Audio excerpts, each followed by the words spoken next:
Cativar a equipe de trabalho está entre as suas prioridades como chefe? Olha, para muitos, o sucesso de um negócio está diretamente ligado às relações produtivas no ambiente corporativo, entre os gestores e os funcionários. Mas qual será a regra? Qual será a maneira de engajar realmente uma equipe? Como ser o líder dessa equipe? Como ser um bom chefe? Para falar sobre isso, a gente conversa agora com a professora da Faculdade de Recursos Humanos do Senac de Porto Alegre, a Alessandra Gonzaga. Alessandra, seja muito bem-vinda. Boa noite. Bom, Alessandra, hoje em dia, uma das grandes reclamações das empresas é: eu não consigo segurar o meu funcionário, eu não consigo manter o meu funcionário, eu não sei mais o que fazer para convencê-lo a não trocar rapidamente, né? A gente não está falando nem só da geração Y, nós estamos falando do mundo corporativo em geral. Para isso, é preciso um bom líder. Mas quem é esse líder? O que tem esse líder aí? Olha, Sara, eu tenho a impressão assim que a alta rotatividade hoje em dia é uma coisa que a gente estuda bastante no curso de Recursos Humanos. O pessoal lida justamente com gestão de pessoas, né? E existem vários fatores que podem contribuir com a rotatividade, tanto problemas de gestão da empresa, aí sim, a dificuldade até mesmo de manejar o recurso humano, salário, possibilidade de crescimento, o fato da pessoa não saber ao certo a sua própria função, aí problema de treinamento. Pode ser um problema do mercado, então de repente uma profissão que está em aquecimento ou uma área que tem muita demanda e a pessoa rapidamente pode trocar de empresa. E tem sim o fator da liderança. O fator da liderança é de não saber ao certo a que equipe se pertence, o que é um bom resultado, eu consigo ou não contribuir para esse resultado. Então, uma das coisas que a gente fala de motivação é assim: você tem que pelo menos 3 perguntas responder sim, né? Eu sei fazer isso que eu estou fazendo, primeira pergunta. Se eu fizer isso bem feito, isso vai ser valorizado.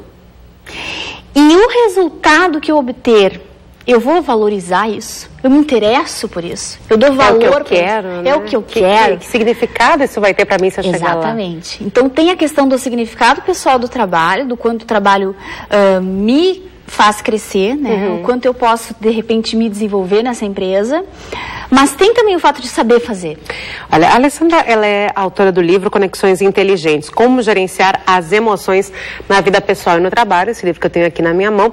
Alessandra, essa relação que você fala aqui, que nada mais é do que a inteligência emocional, cada vez mais aplicada ao ambiente corporativo, ela também é muito importante quando se fala de um gestor, né? Porque antigamente o chefe era meio pai, né? Xingava, mandava, a gente ficava esperando ali um ok. Hoje em dia, há uma liderança, há uma hierarquia, mas há uma parceria também, né? Qual é o limite dessa parceria para o chefe? É muito importante que o chefe, hoje, ele não seja só funcional, que ele seja também, além da função que ele ocupa. Então, por exemplo, se ele é um gerente de planejamento estratégico, ele vai ter que entender de análise de risco, ele vai ter que conversar com outras áreas, ele vai, de repente, ter que conhecer o mercado de atuação da empresa dele. Isso é o funcional, isso é o trabalho dele. Agora, além disso, ele tem a competência comportamental. Então, como ele consegue esse resultado? Como ele integra a equipe dele? De que forma ele toma as decisões envolvendo as pessoas da equipe dele? Aí entra a inteligência emocional.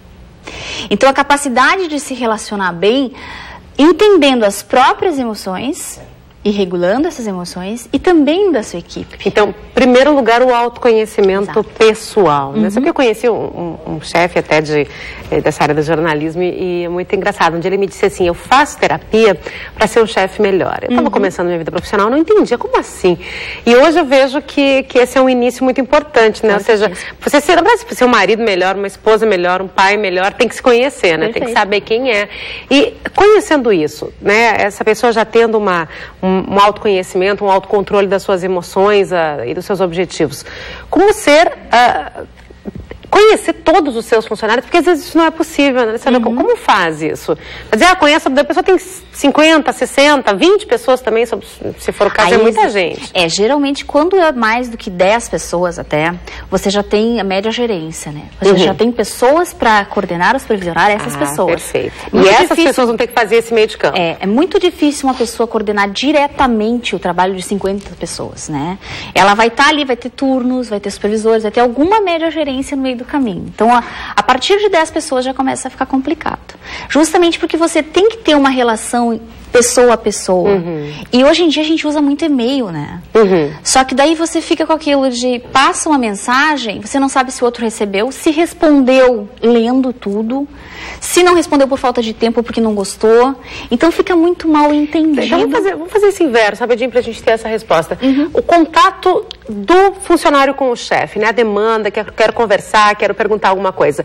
Deve ser feito por e-mail e o que deve ser feito ao vivo? Ao vivo tem que ser aquelas reuniões que vão demandar o trabalho em conjunto.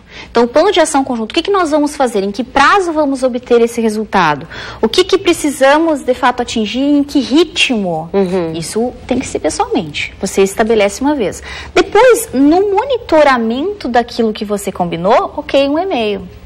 E a gente diz muito, até no Senac a gente fez uma pauta uma vez sobre isso, como se comunicar de uma forma mais assertiva, mais educada. Porque a gente está muito com os tablets, né, os celulares rápidos, assim, e você manda um torpedo.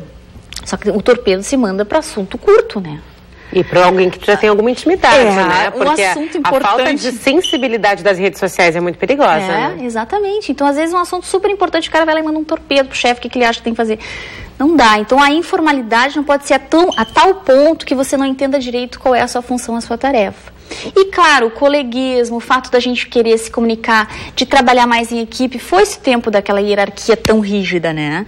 Então, o chefe, ele existe para estabelecer um ritmo para atingir um resultado comum.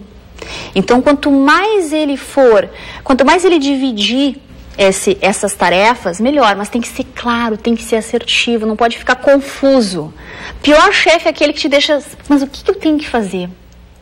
Mas será que eu já fiz bem feito?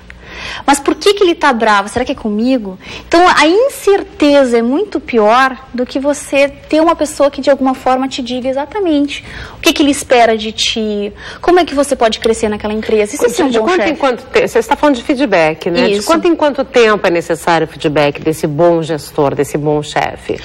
Depende do nível hierárquico que você está falando, né? Porque a gente tem aquilo que a gente fala do gerente minuto, a história do gerente minuto. Tem desde aquele cara que está começando na empresa, que talvez o feedback seja diário, para saber se ele está evoluindo bem. Aquela pessoa que já tem uma certa autonomia, um feedback semanal. Até uma pessoa que já pode gerenciar o seu próprio trabalho, um feedback mensal. E grandes gestores, um feedback semanal. Alessandra Gonzaga, muito obrigada pela tua presença aqui conosco. Muito obrigada mesmo, um bom ano para você. Muito obrigada, Sara.